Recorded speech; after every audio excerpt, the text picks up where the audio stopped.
Hello sir, आज आपको कैसा लग रहा है ये फेमिना फिल्म फेयर का कोलैबोरेशन की रिकग्निशन मिल रहा है भोजपुरी इंडस्ट्री को? आज हमारी भोजपुरी इंडस्ट्री की पूरी फैमिली, हम लोग सारे कलाकार यहाँ पे एकत्रित हुए हैं, तो इससे बड़ी खुशी और क्या हो सकती है। हम लोग एक साथ अभी परफॉर्म करेंगे, हंसेंगे, खेलेंगे, मजा आएगा।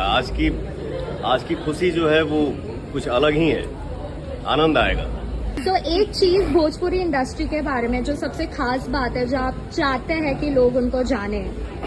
बिल्कुल, हम सभी का ये हमारे साथ जितने हमारे भाई हैं जो एक्टिंग कर रहे हैं, सुपरस्टार हैं, सिंगर हैं, सुपरस्टार सिंगर हैं, तो हम लोग ऐसा कुछ काम कर रहे हैं जो हम लोग कोई गाना गाते हैं वो हर जगह पहुंच नहीं पाता है।